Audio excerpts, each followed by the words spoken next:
بسم اللہ الرحمن الرحیم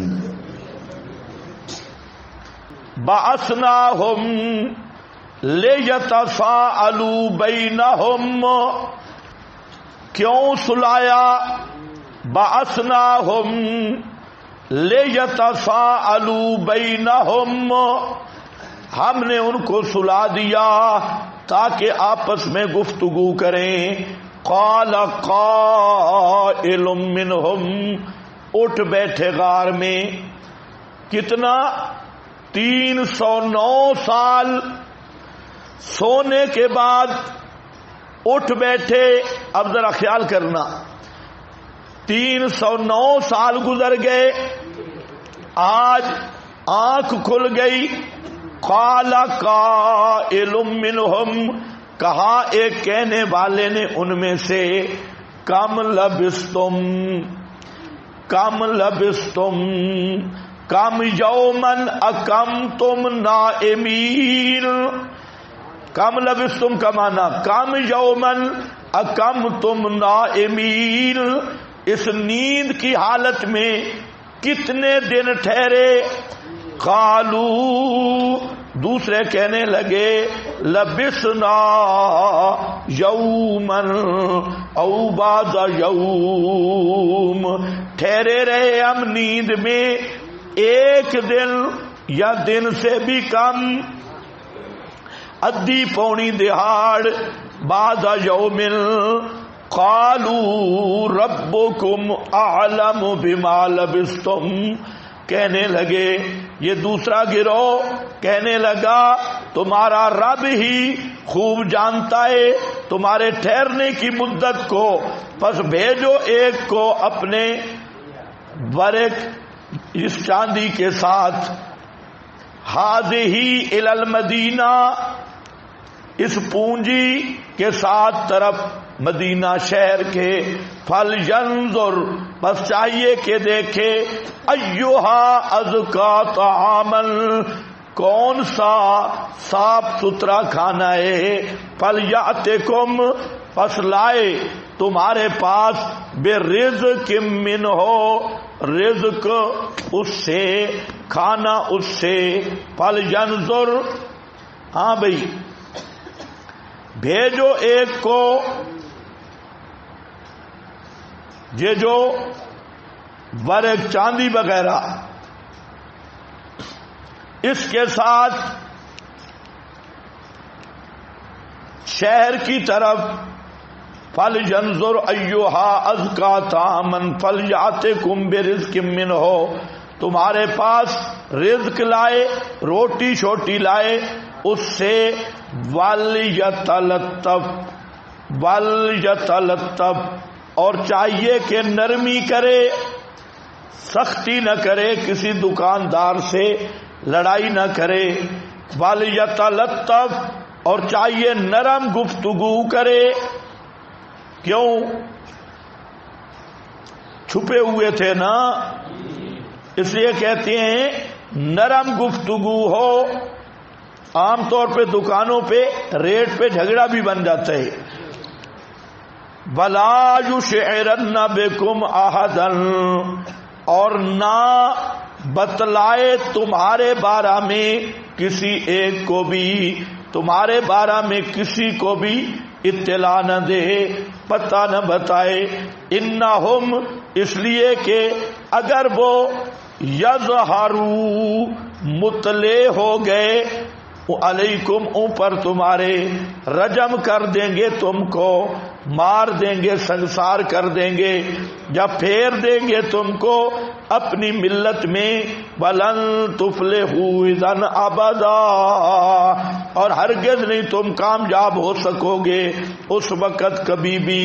وَكَذَلِكَ، یہ ہمارا کمال ہے، آثرنا، ہم نے مطلع کر دیا اوپر ان کے لوگوں کو، لیعلموا، تاکہ لوگ جان لیں، ان وعد اللہ حق، یہ کہ وعدہ اللہ پاک کا حق ہے، وان الساعۃ لا ریب فیہا، اور یہ کہ قیامت اس کے آنے میں کوئی شک نہیں، اذ یتنازعون بینہم، جب اختلاف کرنے لگے وہ لوگ آپس میں، امرہم اپنے کام کے بارے میں، فقالوا ابنوا علیہم پس کہا بنا دو ان پر، بنیانن کوئی عمارت، ربہم اعلم بہم رب ان کا ان کو خوب جانتا ہے۔ قال الذین غلبوا کہا ان لوگوں نے جو غالب آئے تھے، غلبوا علی امرہم جو غالب تھے اپنے امر میں، یعنی ارباب حکومت، لنتخذن علیہم مسجدا البتہ ضرور بے ضرور بنائیں گے ہم ان پر مسجدا مسجد۔ اب دیکھیں یہاں پر قال قائل منہم کم لبثتم قالوا لبثنا یوما او بعض یوم،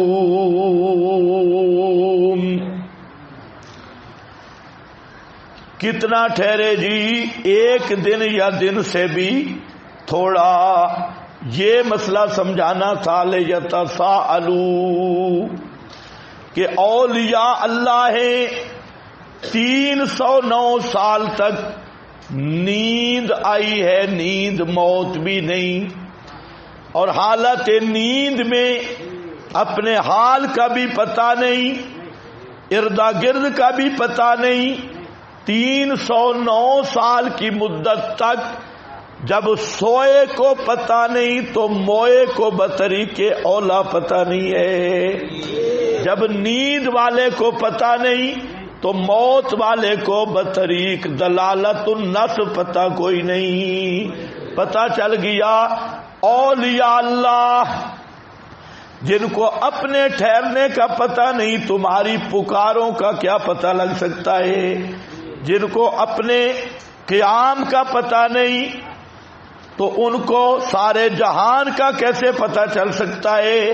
تو یہ آیت واضح کر رہی ہے کہ موت کے بعد سنتا بھی کوئی نہیں، اور اولیاء اللہ وہ غیب بھی نہیں جانتے، عالم الغیب بھی اللہ، سمیع ما فوق الاسباب بھی اللہ، حاضر ناظر بھی اللہ۔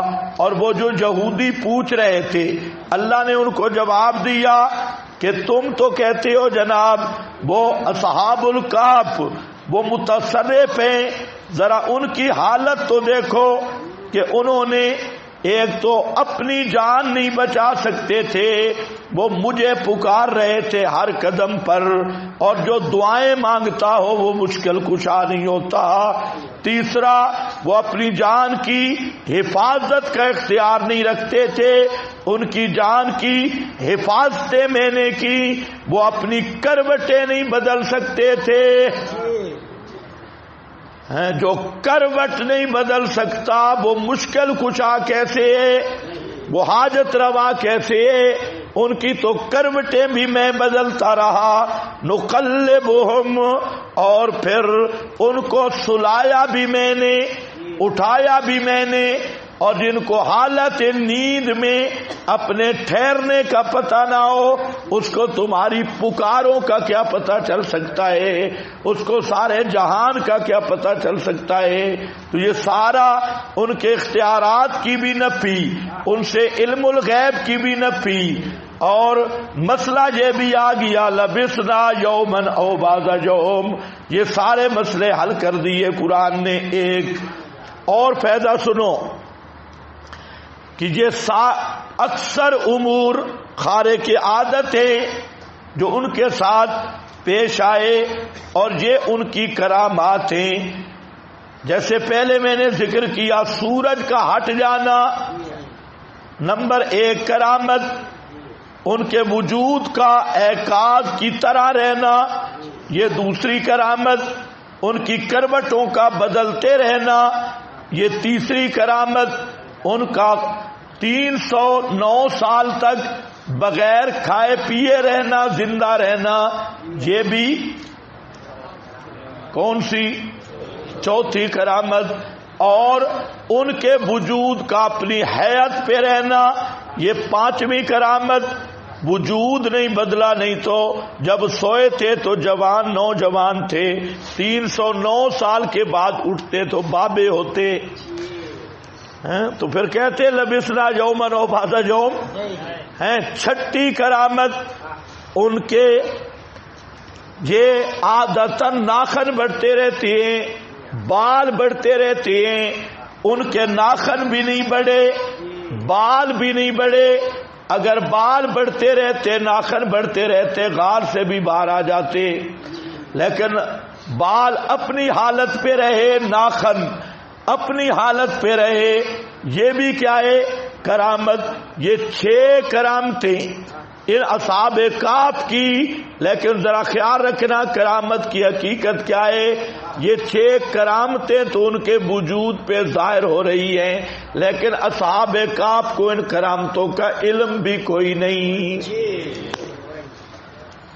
ان کرامات کا علم بھی نہیں۔ تصرف تو دور کی بات ہے، اختیار دور کی بات ہے، اس لیے کہتے ہیں لبسنا یومن او، ابھی تک انہیں پتہ ہی نہیں کہ یہ کوئی اتنی کرامتیں ظاہر ہو چکی ہے، تب تو وہ دن یا دن سے بھی کم کہہ رہے ہیں۔ تو اس سے مسئلہ کیا ثابت ہوا کہ کرامت ولی کے اختیار میں نہیں، بسا اوقات کرامت یہ ولی کے علم میں بھی نہیں ہوتی، اور اس کے وجود پر کرامت کا ظہور ہو جاتا ہے، اس لیے کہ کرامت یہ خالصتاً فعل خارق للعادہ ہے، اور خارق للعادہ بار بار بتا چکا ہوں کہ خارق للعادہ وہ کام ہوتا ہے جس میں فاعل اللہ ہوتا ہے، بندے کا کسب بھی نہیں ہوتا، اور بندے کا خلق تو عادی امور میں بھی نہیں۔ تو اصل جھگڑا یہ ہے، یہ آج کل کئی علاقوں میں ایک مسئلہ چل پڑا، کرامت ولی کے اختیار میں ہے یا نہیں، کرامت موت کے بعد ہے یا نہیں، لیکن یہ کرامت کی حقیقت نہ سمجھنے کی وجہ سے ہوتا ہے، ورنہ کرامت کی حقیقت سمجھ آ جائے کہ اصل مسئلہ کیا ہے۔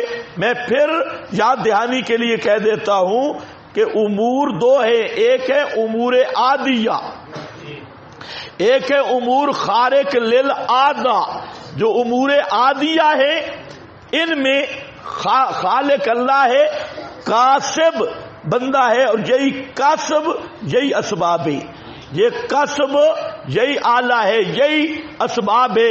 اس لیے کہتے ہیں نا بندے کو قدرت ملی ہے کس چیز پر؟ کسب کی قدرت، اور یہ کسب کس کو کہتی ہے؟ تحت الاسباب۔ جنہوں نے نور الانوار پڑھی ہے پھر دیکھ لینا، اور سب کتابوں میں یہ کسب تحت الاسباب ہے۔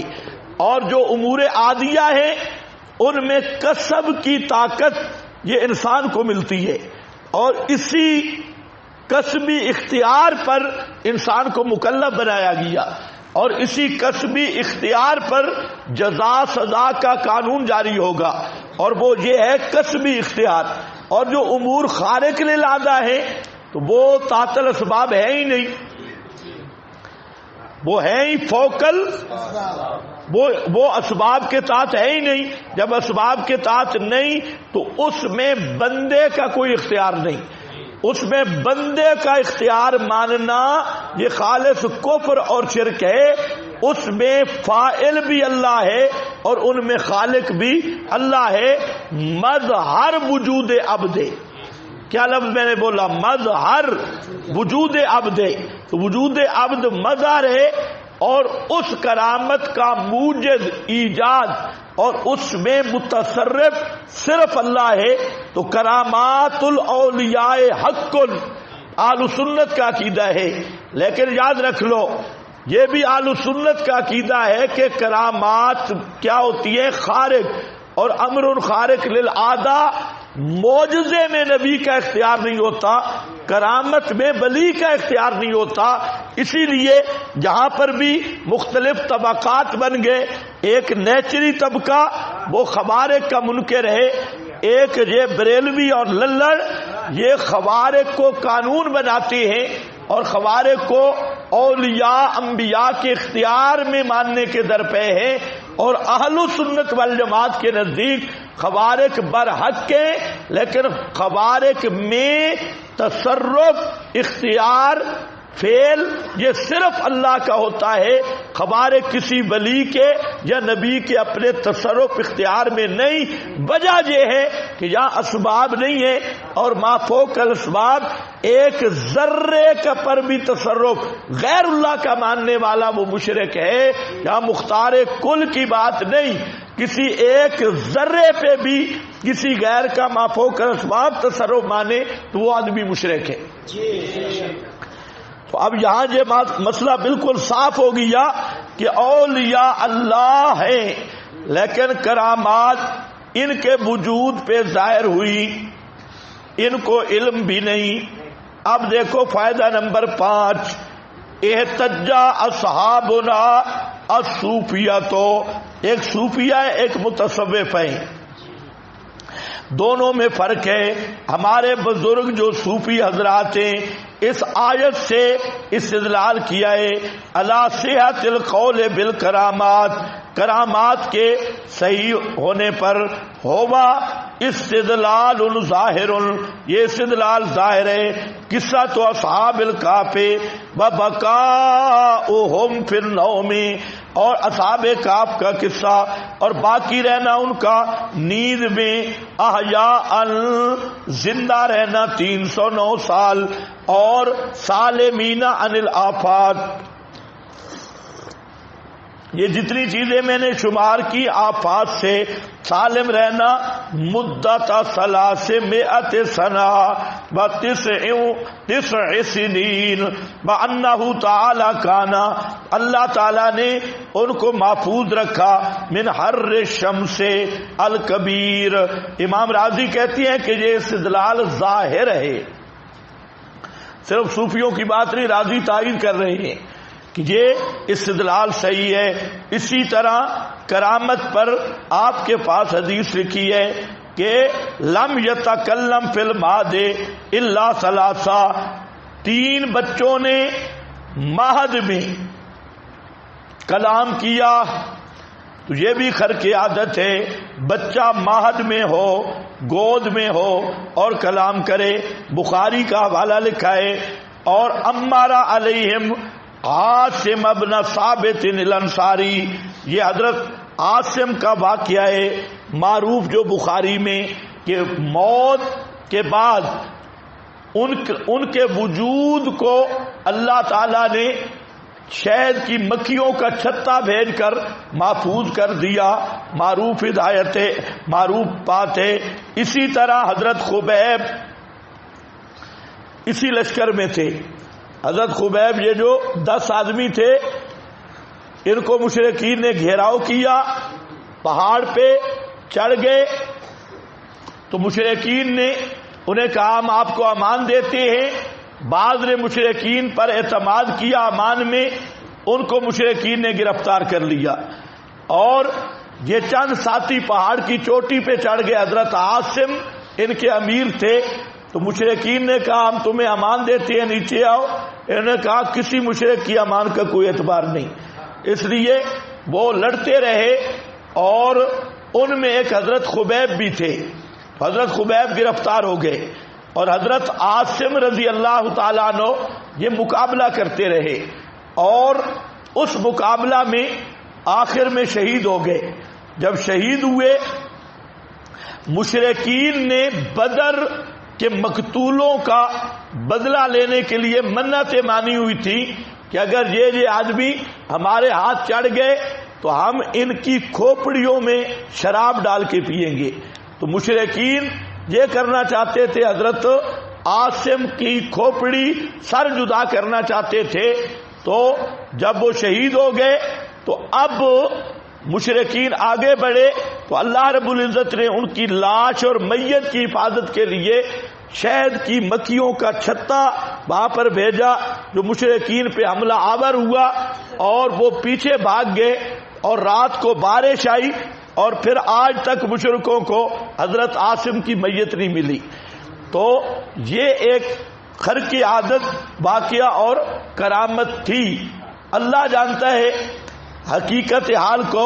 ہم جب سعودیے میں تھے تو وہاں میں ساتھیوں نے بتایا کہ وہ جو پہاڑ ہے جہاں حضرت عاصم تھا، وہ جگہ ہم نے دیکھی بھی ہے، وہاں کرینوں نے اس پہاڑ کو کاٹا ہے یہ روڈ شوڈ بنانے کے لیے، اور ساری مشینیں، ایک پہاڑی وہاں کھڑی ہے سیدھی سی، وہاں کے ساتھی یہ بتا رہے تھے کہ اس پر بڑی مشینری انہوں نے لگائی ہے لیکن اس سے آگے پہاڑ کٹتا نہیں ہے، اور یہ سیدھا سا ایک ٹکڑا وہ کھڑا ہوا ہے۔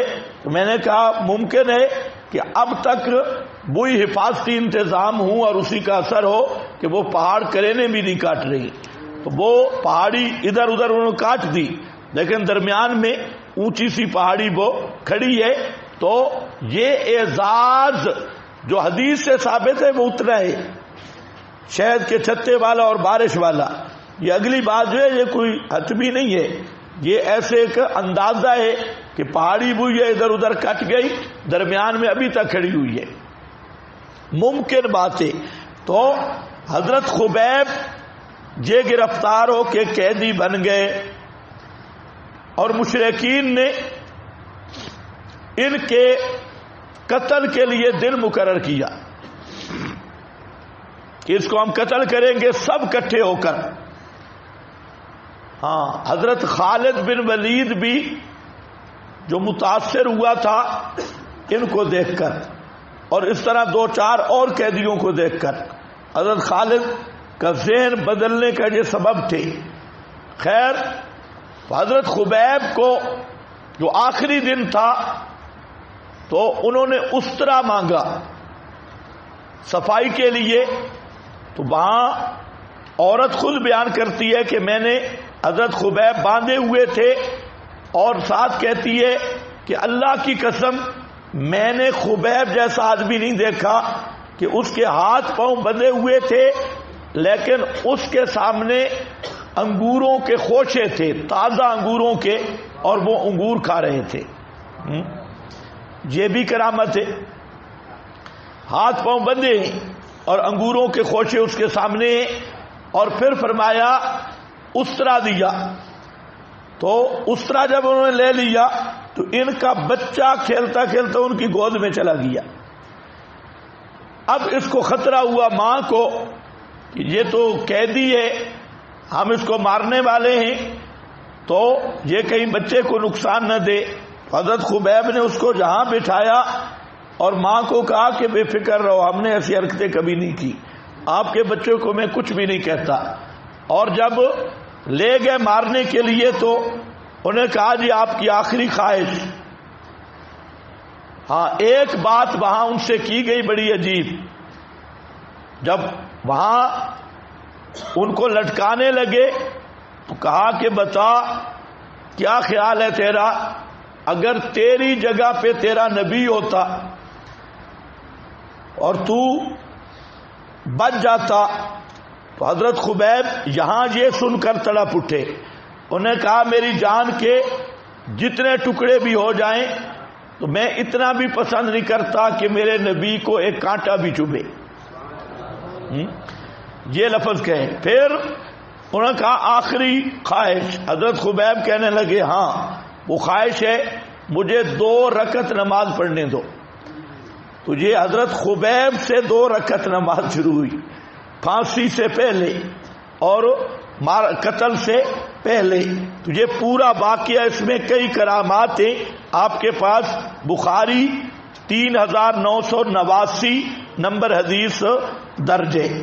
تو یہ کرامات الاولیاء، ایک بات ذہن میں رکھ لو، کرامت وراء العقل ہوتی ہے، مناقض عقل بھی نہیں ہوتی اور خلاف شرع بھی نہیں ہوتی، شریعت کے خلاف بھی نہیں ہوتی، خلاف شرع نہیں ہوتی اور مناقض عقل بھی نہیں۔ کیا ہے؟ وراء العقل، وہاں عقل پہنچتا نہیں، کیونکہ امور عادیہ اسباب اور مسببات کے تعلق کو توڑ کے ایک فعل وجود میں لایا جاتا ہے، تو عموماً وہ حیران کن چیز ہوتی ہے، لیکن کوئی کرامت شریعت کے خلاف نہیں۔ جیسے بریلویوں نے کہا جی شاہ شمس تبریز نے سورج کو بلا لیا، سارے ملتان والے گرمی میں مر رہے ہیں، اس نے بوٹی بھوننی تھی، کوئی کہتا ہے فلانا پیر اتنے الٹا لٹکا رہا، ٹانگیں اوپر سر نیچے، یہ سب خلاف شریعت چیزیں ہیں۔ کہتے ہیں ایک بزرگ تھے، اس کی مونچھیں بڑی تھی، بڑی بڑی مونچھوں والا ولی اللہ۔ سارے لوگ کٹھے ہوئے، بھئی اس کی مونچھیں تھوڑی کاٹنی چاہیے، جو بالکل منہ نظر نہیں آتا تھا۔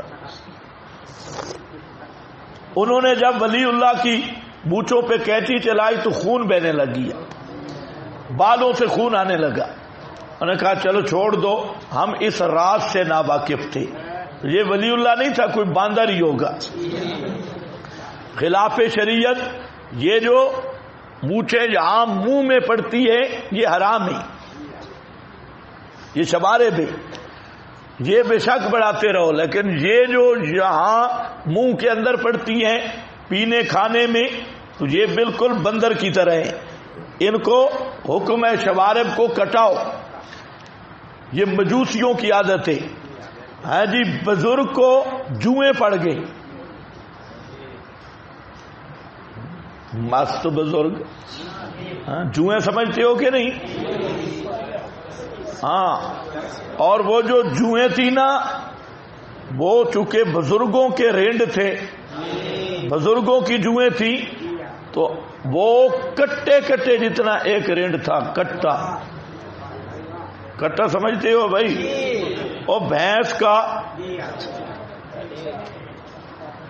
ہاں کٹے، وہ کٹے جتنا تھا، ایک رینڈ بزرگوں کا کٹے جتنا۔ اور آج بھی وہ دربار ہے جوؤں والی سرکار، جوؤں والی سرکار، یہ گند ہے، یہ خلاف شریعت۔ ولی اللہ وہی ہوتا ہے جو الو کا الو ہے، 10 سال غسل نہ کرے اور اتنا میلا کچیلا اور بالکل کنا، سارا کنا ترک گند، تو یہ کرامت نہیں، یہ اولیاء اللہ کو بدنام کرنا ہے۔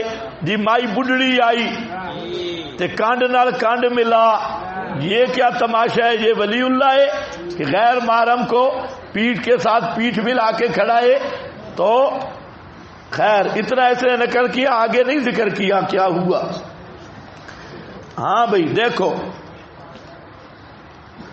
اس لیے مت سمجھو کہ کوئی کرامت شریعت کے خلاف نہیں ہو سکتی۔ اب یہاں مسئلہ آ گیا، ابھی تک یہ غار میں بیٹھے ہیں، ابھی تک انہیں باہر کے ماحول کا کوئی پتہ نہیں، حکومتیں بدل گئیں۔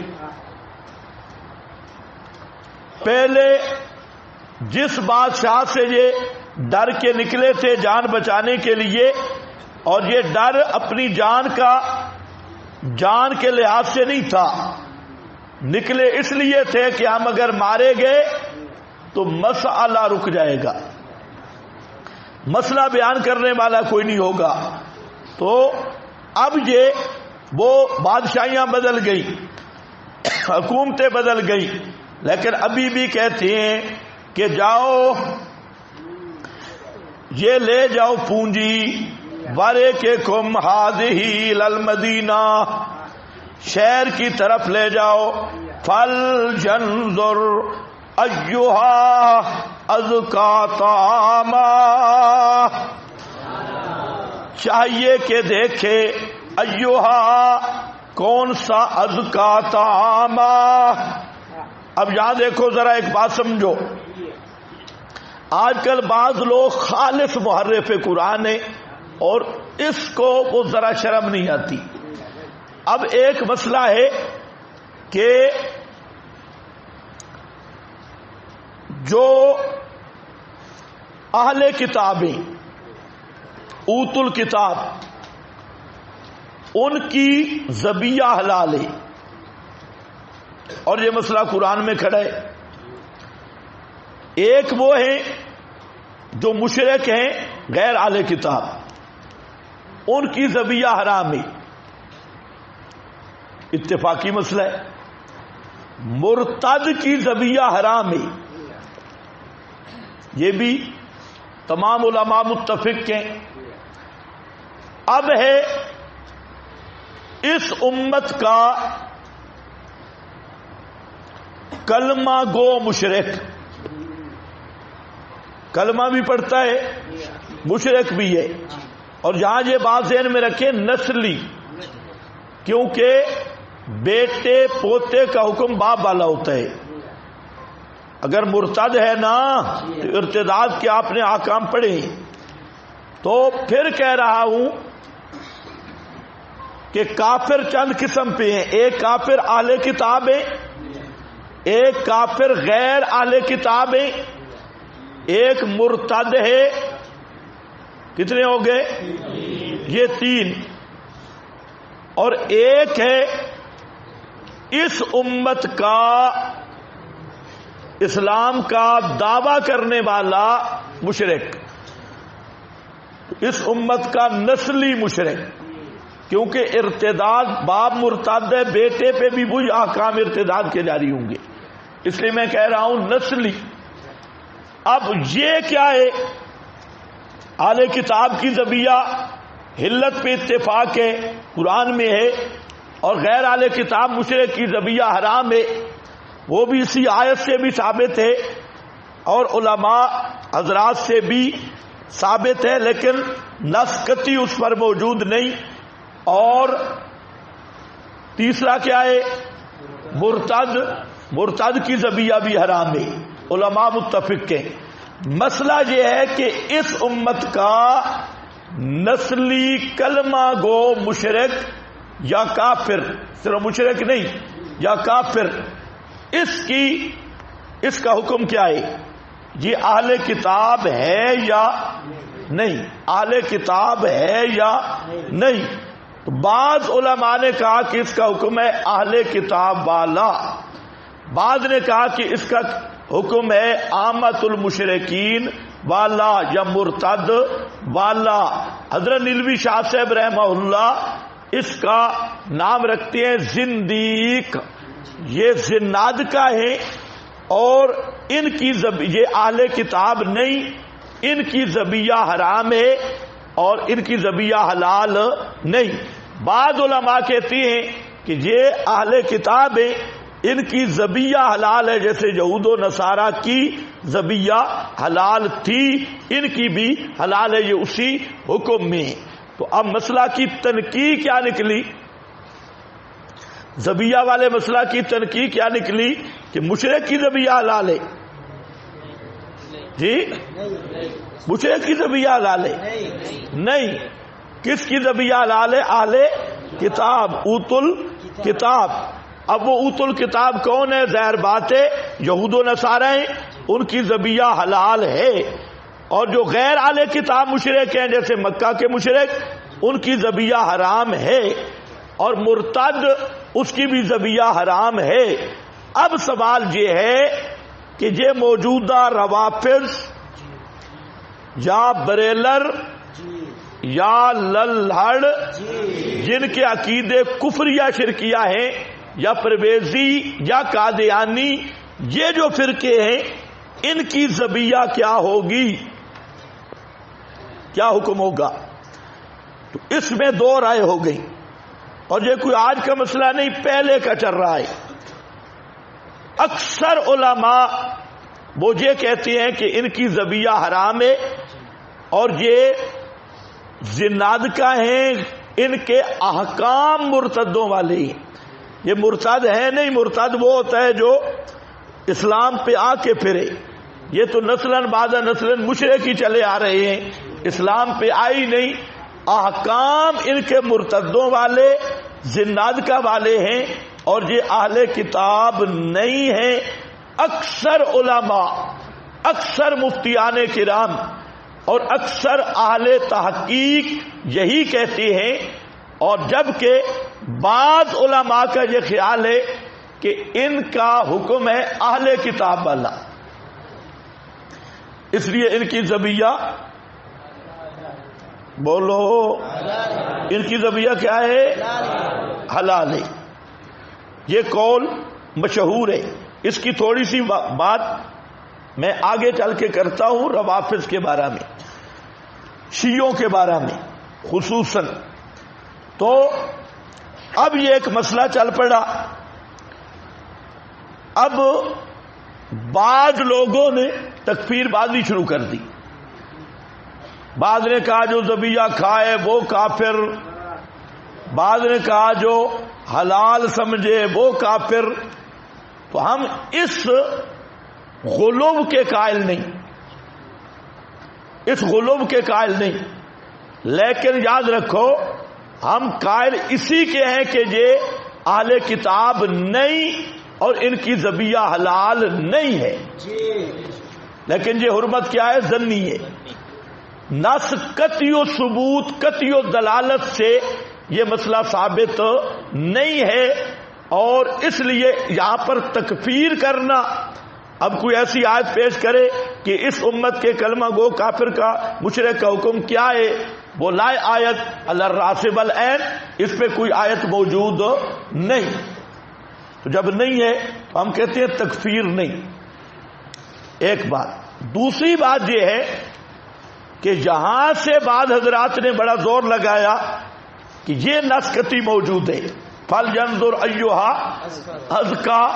تو آپ اندازہ کریں بات کس کی چل رہی ہے؟ اس امت کے نسلی کلمہ گو مشرک کی. تو اصحاب کہف اس امت میں ہو گزرے ہیں. محابن نظام مسئلہ تو ہے اس امت کا نسلی کافر مشرک وہ اہل کتاب ہے یا نہیں. اب ذرا سوچو، اصحاب کہف اسی امت میں گزرے ہیں، یہ پہلے گزرے ہیں. پھر جہاں ایوہا ازکا طعام کو لے کر اس امت کے کلمہ گو مشرک پر فٹ کرنا یہ تحریف نہیں تو اس کو کیا کہیں گے؟ کچھ میری بات سمجھ آئیے؟ اتنا تو تھوڑا سا عقل والا بھی آدمی سمجھ سکتا ہے کہ اصحاب کہف جس دور میں گزرے ہیں اس دور میں اس امت کے کافر مشرک کلمہ گو موجود، اور اختلاف کس میں ہے؟ اس امت کے. بولو بولو بولو. مشرک کی ذبیحہ کا اختلاف نہیں، جو صرف مشرک ہے اس کی ذبیحہ حرام ہے. بات تو ہے اس امت کے نسلی صرف مشرک بھی نہیں، کافر ہو جیسے قادیانی ہے یا مشرک ہو، یہ کس حکم میں؟ اب اس کا دار و مدار ہے اہل کتاب سمجھو کس کو کہتی. تو وہاں دو تعریفیں آ گئی. ایک ہے من یعتقد دینا سماویا ولہم کتاب منزل فہم من اہل الکتاب، جو مطلق دین سماوی کا قائل ہو وہ اہل کتاب ہے. اب یہ تعریف جنہوں نے لی انہیں کہا دیکھو یہ بھی مطلق دین سماوی کا دعویٰ کرتے ہیں، آسمانی دین کا، فلہذا یہ بھی کیا ہے؟ اہل کتاب. تو اب اس سے روافض خارج ہوں گے جو کہتے ہیں یہ قرآن اصلی ہے ہی نہیں، وہ کس آسمانی دین کا دعویٰ کرتی ہیں؟ وہ کس دین سماوی کا دعویٰ کرتی ہیں؟ وہ تو قرآن کو اصلی مانتے ہی نہیں. جب قرآن اصلی نہیں تو خیر روافض کی بات الگ ہے. اب اس میں بھی یہ بات سمجھے کہ بعض علماء نے جو ان کو اہل کتاب کا حکم دیا وہ بھی اس وجہ سے کہ 80% لوگ ان کے خالی ذہن ہیں، ان پر تو کوئی فتویٰ بھی نہیں لگایا جا سکتا. فتویٰ تو لگتا ہے کس پر؟ عقیدے پر.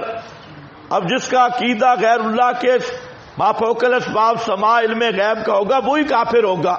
لیکن اکثر عوام ان کی جو مولویوں کے قریب نہیں لگی انہیں پتہ ہی نہیں مسائل کا اور ان پہ اتمام حجت بھی نہیں.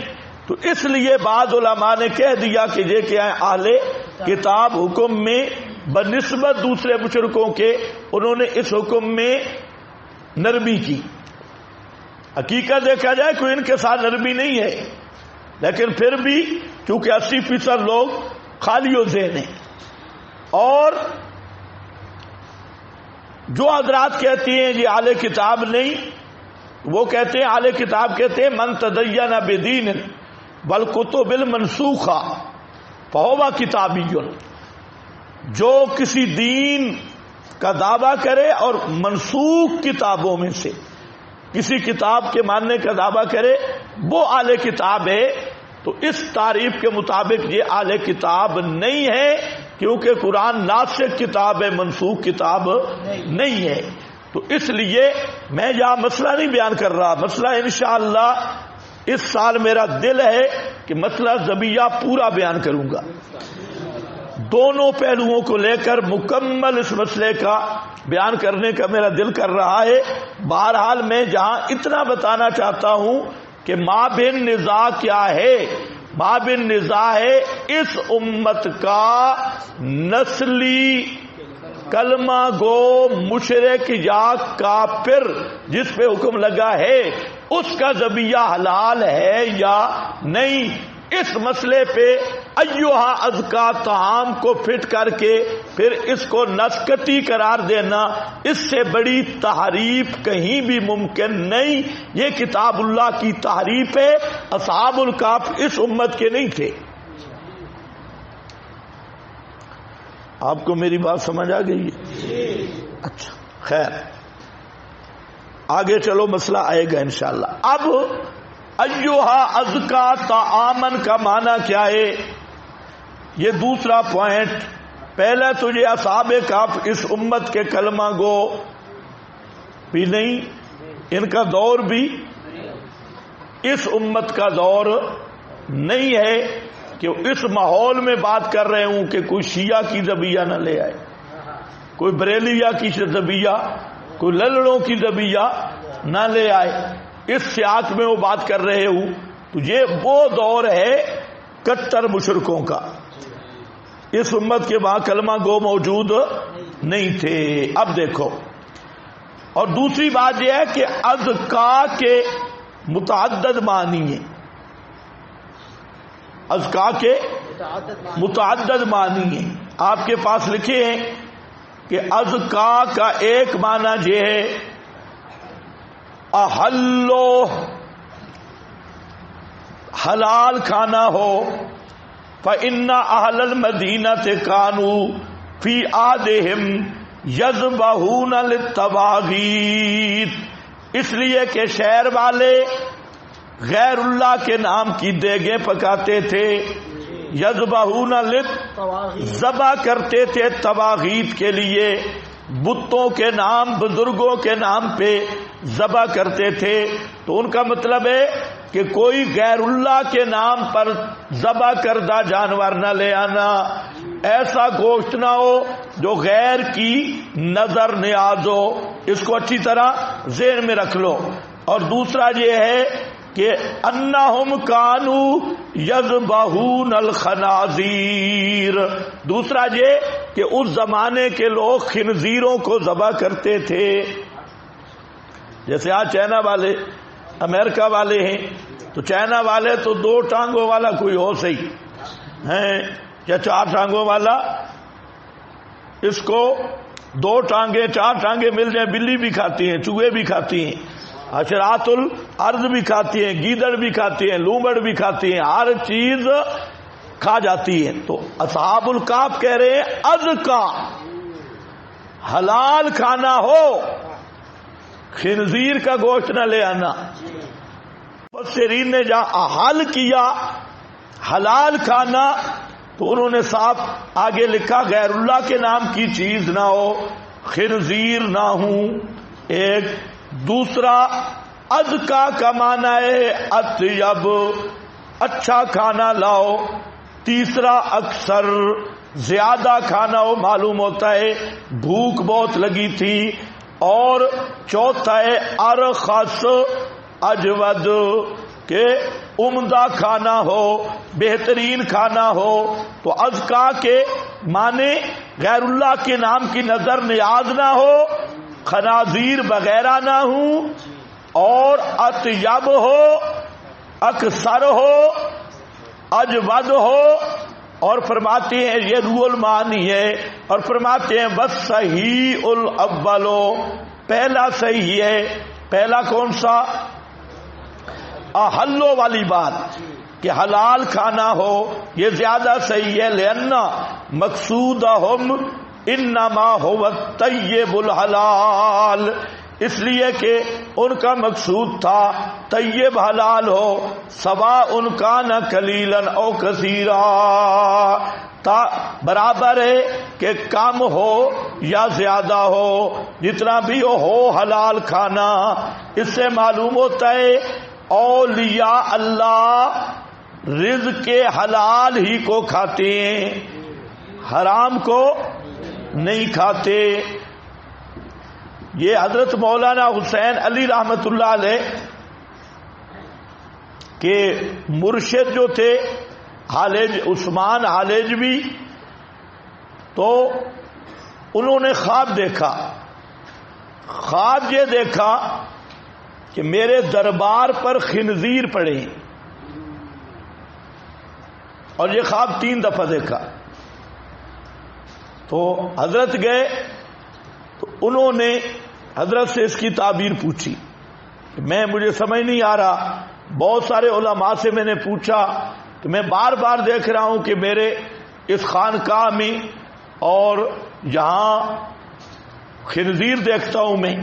حضرت نے فرمایا کہ آپ تحقیق کرو، آپ کی اس خانقاہ میں غیر اللہ کے نام کے بکرے آتی۔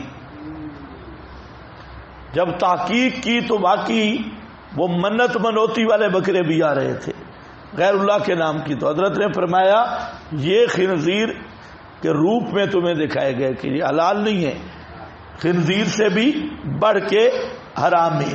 ایھا ازکا طعامن فلیاتکم برزق منہ، پس چاہیے لائے رزق اس سے۔ آگے ہے ول یتلطف لیترفق فی الطریق، راستے میں چھپ چھپ کے جائے، ایک چھپنے کی کوشش کرے، دوسرا نرمی کرے، گفتگو میں سختی نہ کرے، اور نہ اطلاع کرے تمہارے بارے میں کسی کو۔ اگر بالفرض پکڑا جائے بتائے نہیں تمہارے بارے میں، ابھی تک انہیں نہیں پتا بار کیا ہے۔